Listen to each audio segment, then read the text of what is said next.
አሰላሙ አለይኩም ወራህመቱላሂ ወበረካቱ። ውድና የተከበራችሁ ውድ ቻናሌ ቤተሰቦች እንዴት ናችሁ? እኔ ሰላም ነኝ አልሐምዱሊላህ። በያላችሁበት ያላ ሰላም ዝነት አይለያችሁ፣ እንዲሁም አላህ ሀገራችንን ሰላም ያደርግልን እያልኩኝ ዛሬ ደግሞ እንግዲህ እዚህ ጋር ብዙ ቴሌቪዥን ይታያቸዋል እና ጤፍና ማሽላም አለ፣ ሮቶ አለ፣ የተወሰነች እቃ ናት እቃው እንደምታዩት እና እዛ ጋር ደግሞ ስልክ አለ። እዚህ ጋር ስልክ አለ፣ ትራስ ልብስ አለ፣ ቆንጅዬ ብርድ ልብስም አለ። እንግዲህ እቃው ትንሽ ነው፣ ላኪን ግን ብሩ ብዙ ነው። 102,220 ብር ነው የፈጀው። ማደርሰው እዚሁ ጨፌ መሰንዲ ኮምቦልቻ ጨፌ መሰንዲ ነው ማደርሰው ማለት ነው። እንግዲህ ሀባይብ ለማስታወስ ያክል ነው ሁላችሁም ማለት ነው። እዚህ ጋር እንደምታዩት ቲቪም ሆነ ኦቭንም ሆነ ምንም ሆነ ስገዛላችሁ ያው ደረሰኛለሁ። እኔ ብዙ ጊዜ ልካለሁኝ። አንዳንዴ ሾፌሮቹ ማለፊያ ስለማያሳልፏቸው ለሾፌሮቹ በእጃቸው፣ አንዳንድ ጊዜ ደግሞ ሮቶ ውስጥ ማለት ከዚህ ደሴ ይዤ ከሄድኩ በኋላ ሮቶ ውስጥ አድርጌ እልከዋለሁ ማለት ነው። ግን ለሾፌሮች ስሰጥ በአማና ነው ማለት ነው። የ2 አመት ዋስትና አለው። እዚህ ጋር ከጀርባው ማህተም አለው ማለት ነው። ከዚህ ደግሞ የተገዛበት ነው። ከዚህ የእንትኑ ነው የዋስትናው። ላኪን ግን አንዳንድ ጊዜ በዚህ በኩል የዋስትናው ይኖረዋል። አንዳንድ አሁን ለምሳሌ የገዛሁት ዛሬ ከሌላ ቦታ ነው፣ እስከ ዛሬ ከምገዛው ግን እዚህ ጋር ነው ደረሰኙ። ይሄ ማህተም ለሁለቱም ለደረሰኝነቱም ለዋስትናውም የሚያገለግል አድርገው የሚመቱትና እንግዲህ ዛሬ የገዛሁት ከሌላ ሰው ነው። ሶስቱንም ቴሌቪዥን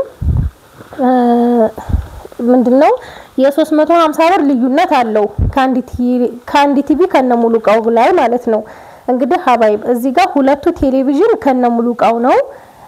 ሁለት ቲቪ ከነሙሉ ቃው 44700 ብር ሲሆን አንድ ቲቪ ደግሞ ያለ ምንም አክሰሰሪ 17000 ብር ነው ይሄኛው ማለት ነው። ይሄ ከሌላ ቦታ ነው የገዛሁት። የገዛሁት ሰውዬ ደግሞ ላይፍ ስታር ነው እንትኑ ይሄ ማለት ነው። 350 ብር የጨመረው ይሄ ነው ማለት ነው።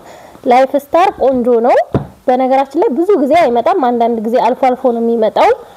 ሪሲቨሩ ላይፍ ስታር ሲሆን 350 ብር ጭማሪ ያለው ማለት ነው። ጎልድ ስታር ሌሎቹ ይቀንሳሉ፣ ግን ደግሞ ብዙ ጊዜ የሚገኘው ጎልድ ስታር ነበር። አሁን ላይፍ ስታር አግኝቼ ነው የገዛሁላት። እሱም ደግሞ ያለው ይሄው ብቻ ነው። እኔ እና ዚነት የምንገዛው ደንበኛችን የለውም ጨርሷል። ቲቪ የሚባል ይሄ ጠፍቶ በግድ ነው ያገኘሁት ማለት ነው። እዚህ ጋር ደግሞ ይሄኛውም እንደዚሁ ይሄኛው 22350 ብር፣ ይሄኛው 22350 ብር፣ ይሄኛው ደግሞ 17000 ብር ዲሽ ከነሙሉ ቃው ይሄ ሁለቱ አለው ማለት ነው። እና በስሟ ነው ልጅቷ የተቆረጠላት እንትኑ። ይሄኛውም ስጦታ የሚሰጥ ነው። የሚሰጠውን ስጦታ ለሚሰጠው ሰውዬ ስም ነው የተጻፈለት። ሌላው እዚህ ጋር ደግሞ ሞባይል አለ። 17100 ብር ነው የፈጀው ሞባይሉ ማለት ነው። ሞባይል M06 128 በ4 ነው። 128 በ4 ነው። ራሙ 4 ነው። ጂቢው 128 ነው። M06 ነው። 17100 ብር። ስልኩ ብቻ 16000 ብር ነው። ይሄ ስልኩ ብቻ 16000 ብር ነው። ቆንጆ ስልክ ነው። ላኪን ይሄኛው 600 ብር ነው ቻርጀር ማለት ነው። 16600 ሆነ ማለት ነው። ከዛ ይሄኛው 300 ብር ነው። ባለ 200 ብር ነበር፣ አልተመቸኝም። እሷ ጋር ስናወራ ራሱ ባለ 2 ያኔ 17000 ብር ብቻ እንደሚጨርስ ነበር የነገርኳት። ላኪን ይሄኛው ቆንጆ ኮምፎርት ያለው እንትን ነውና ለስልኩም ቆንጆ ነው። ይሄ 300 ብር ነው። ከዛ ግላሱን 200 ብር 500 ብር ስንት ይሆናል? 600 300 900 ብር። ይሄኛው ደግሞ ከላይ የሻሻው የተለበሰው 200 1100 ብር። ስልኩ 17100 ብር ሆነ ማለት ነው። አጠቃላይ ይሄ ስልኩ የወሰደው እና ይሄንን ይመስላል ስልኳ ማለት ነው። እና ሀባይብ መርፌም የራሱ አለው ይሄ እንደዚህ። ከዛ ዋና ብር ያዘው ይሄንን ይመስላል። ከዛ እንግዲህ ሀባይብ ምን አለ መሰላችሁ ስቶቭ አላት። እቃውን ልጨርስላችሁ አንድ ፊቱኑ። ስቶቭ ደግሞ 3300 ብር ስቶቭ ባለ 2 ምድጃ ማለት ነው። ከዛ እዚህ ጋር ሮቶ ደግሞ ከዚህ በፊት እቃ ገዝቼላታለሁና እቃው በካርቶን ስለነበረ አልተመቸውም ስለዚህ ሮቶ ላይ እንደሆነልኝ እቃ መረተቢያ የሚሆን ሮቶ ግዢ ብላኛለች 2900 ብር ገዝቼላታለሁ ሌላው እዚህ ጋር አስቤዛ አለ ማሽላና ጤፍ ነው ማሽላና ጤፍ እዚህ ጋር እንግዲህ እንደምታዩት ይሄ መለስተኛ ጤፍ ነው በ105 ብር ነው የተገዛው ጤፉ 25 ሲባዛ በ105 ብር 2625 ብር ይመጣል ማለት ነው ማሽላ 62 ብር ነው 25 ኪሎ ማሽላ 1550 ብር ነው ቆንጆ በጣም ቆንጆ ማሽላ ጥርት ያለ ነው የከረመ ራሱ አይመስልም ሐቂቃ ማለት ነው ወላሂ በቃ ቆንጆ እንደዚህ እንደምታዩት በቃ በጣም የሚያምር ቆንጆ ማሽላ ነው እኔ በጣም ነው ወደርኩት ማሻአላ ተባረከ ረህማን ብያለሁ ማለት ነው ከዛ እንግዲህ ጤፍና ማሽላችን ይሄንን ይመስላል ወደ መፈረሻ እዚህ ጋር መፈረሻ ያው ሰሞኑን አንድ ቪዲዮ ለቀቀያለሁ በጣም ነው የምታምረውች መፈረሻ አበባ ምንስ ያሉ ቆሻሻ የሚችል ነው 10 የትራስ ልብስ በ10 ሲባዛ በ450 4500 ብር ነው 3 የፍራሽ ልብስ ደግሞ 3 ሲባዛ በ1515 ብር 4545 ብር እቺ ስርዟ 40 ናት ማን ነው 4 ቁጥር ናት 4545 ብር ይሆናል ማለት ነው እንደው በጣም ነው የወደዳት ብዙ ልጆች ላኪን ግን አጥቻለሁኝ ይሄ ትንሽ ስለሆነ ነው የሞላልኝ ለኔ ማለት ነው 10 ትራስ ልብስና 10 ማን ነው 3 የፍራሽ ልብስ ስለሆነ ነው ኢንሻአላህ ወደፊት ይመጣል ብዬ ተስፋ አደርጋለሁ ቀይ ቡኒ ማላት እቺ ማለት ነው እና ብርድ ልብስ አላት ብርድ ልብስ ቆንጆ የብርድ ልብስ አላት እሱንም ዘርግቻ ሳያችኋለሁ ብርድ ልብስ ዋጋው 3700 ብር ነው እንደዚህ የሚያምር ቆንጆዬ ትሩላቭ ብርድ ልብስ ነው የገዛሁላት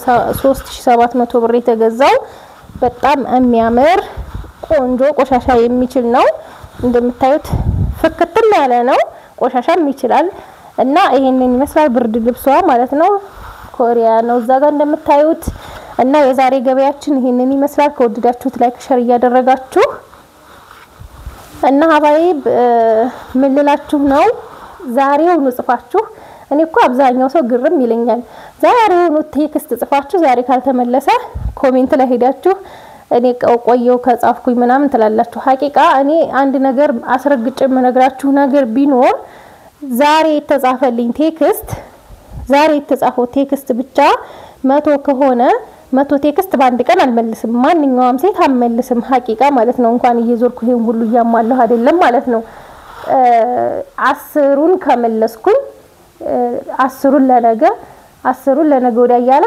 ያንድ ቀኑ ቴክስት ቢያንስ 15 ቀን ወር ራሱ ሊፈጅብኝ ይችላል ማለት ነው ሰው የሚሰራው እንዳቅሙ ነው እኔ በነገራችን ላይ የእናንተን ገንዘብ ይዤ የሆነ ነገር ገንዘብ አሳሳች ነው እኔ አልহামዱሊላህ አለሳሳተም ላኪን ግን የእናንተን ገንዘብ ይዤ አርገውና ወይ ብሞት ወይ የሆነ ነገር ቢገጥመኝ አይ እንደዚህ ሆና ነው አትሉኝም ሐቂቃ እኔ አቃለሁኝ ስለዚህ እምሰራው ባቅሜ ልክ ነው ሁላችሁንም እሺ ብዬ የሁላችሁንም ገንዘብ ተቀብዬ እናንተና ጓጉል ማድረግ አልፈልግም እኔ አሁን በወረፋ ነው በቃ በወረፋችሁ መሰረት አስተናግዳለሁ እንደዚህ አሁን እሷን ገዝቻለሁ እንደምታዩት ነው እዚህ ጋር ትናንትና ይሄንን ለቅቄላችኋለሁ ይሄንን ጀምሬያለሁ ይሄን ሲጨርስ ደግሞ እንደዚህ ይያለ አያችሁት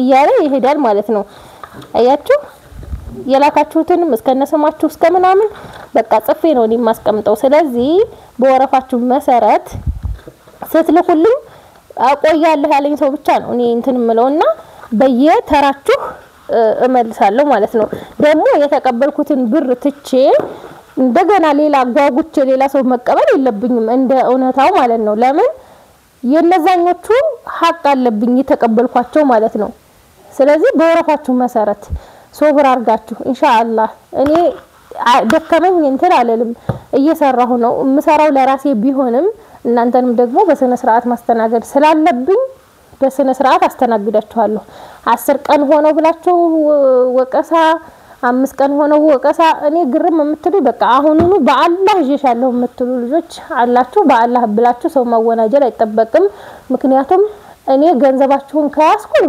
ወቀሱን አለበለዚያ ዝም ብላችሁ ወቀሳም ይሁን መሳደብም ይሁን አያስፈልግም። ሰው እንግዲህ የሚሰራው ያቅሙን ነው። እናንተ አሁን ያረቤት ስራ ያላቅማችሁ ከ18 ሰዓት በላይ አሰሩም። እኔ እስከ 18 ሰዓት እሰራለሁ። ከዛ ውጪ ግን ያላቅም አልሰራም። 18 ሰዓት ይሆናል። በእርግጥ እኔ አሁን ትዛዝ ለእናንተ ቀላል ሊመስላችሁ ይችላል ይሄ ስራ ማለት ነው። ወላሂ ከባድ ነው። ቀን ስትዞሩ ትውላላችሁ ወይ የሄዳችሁበት ሱቅ ተዘግቶ ደግሞ ተመልሳችሁ ትሄዳላችሁ። እዛ ይሄው እቃ ማስጫን አለ፣ ሰዎቹ ጋር ደረሰ አልደረሰ መደዋወል አለ። በቃ ብዙ ነገር አለው፣ ብዙ ጣውረድ አለው። ከዛ ደግሞ እንደገና ማታ ቪዲዮ መስራት አለ፣ ቪዲዮ ማስተካከል አለ፣ ቪዲዮ መጫን አለ። ከዛ በኋላ ኢሻ ተሰገደ፣ እራት ተበላ። በቃ እንደ ሰው እኛ አሁን በእኛ ቤት በጊዜ አንተኛም። ለምን እኔ ስለማመሽ ማለት ነው። ከዛ በኋላ አለ ይሄ ትዛዛችሁን በዝርዝር ነው እኔ የምቀበለው። ታውቃላችሁ የተቀበልኳችሁ ልጆችና ተደዋውለን ይሄኛው እቃ ጥሩ አይደለም ይሄኛው መጥፎ ነው የሚለውን ተወያይተን 1 ሰዓት 2 ሰዓት ይፈጃል። ያንን ትዛዝ ተቀብዬ ነው ለእናንተ እዚህ ጋር ተግባር አድርጌ ማሳያችሁ ማለት ነው። እና ያው በዚህ ንግግሬ ከተቀየማችሁ አውፉ በሉ። ላኪን ግን በሶብር ከጠበቃችሁ ሁላችሁም ይደርሳችኋል። እገዛለሁ። ላኪን ገና ለገና ያቺኛይቱ አልደረሳትም እቺኛይቱ ደውላ አልደረሳትም ብዬ እኔ አቅሌን መሳት አልፈልግም። በአቅል ሆኜ መስራት ነው የምፈልገው። እናንተም ደግሞ የምትደሰቱት በሰነ ስርዓት ሲሰራላችሁ ነው ማለት ነው። አለበለዚያ እኮ ብር ተቀብለው እንደዚህ አርገው እንደዚህ በልተው መባባል አይቀርም። እኔ በላለሁ ማለት ሳይሆን ይሄ ትዛዝ ያለ አግባብ ተቀብለው ገንዘብ ብዙ ሰውን ያሳስታል። ኢማን ለሌለው ሰው ያሳስታል። እውነት ለመናገር ብዙ እህቶች ከሌ በልቶኝ እኔ አዳምጣለሁ አንዳንድ ጊዜ አልፎ ነው እንጂ ዩቲዩብ ላይም ቲክቶክ ላይም አንዳንድ ጊዜ አልፎ ያለሁኝ ከሌ ይሄን ያህል በልታኝ ከሌ ይሄን ያህል በልቶ የተዋጣ ብር በልቶ እንደዚህ ብሎ በቃ የሚባባሉ ብዙ አውቃለሁ። እንደዛ መባባል አልፈልግም። እኔ የምፈልገው ሐላል ገንዘብ ሰርቼ ማግኘት ነው። እናንተም ደግሞ በስርዓት ተሰርቶላችሁ እንዲሄድ እስከፈለጋችሁ ድረስ ያው በሶብር በትግስት መሆን አለበት ማለት ነው። አሁን ለምሳሌ አንድ ሰው ቃኔ ዛሬ እንደዚህ አድርጌ አጠናቀቅያለሁ። ያው ዛሬ ግን የቤትም ስራ ነበረብኝ። የቤት ውስጥ መሰራቸው ብዙ ስራዎች ነበሩ። እዛኛው ቻናሌ ላይ ለቅቄዋለሁ ታዩታላችሁ። እና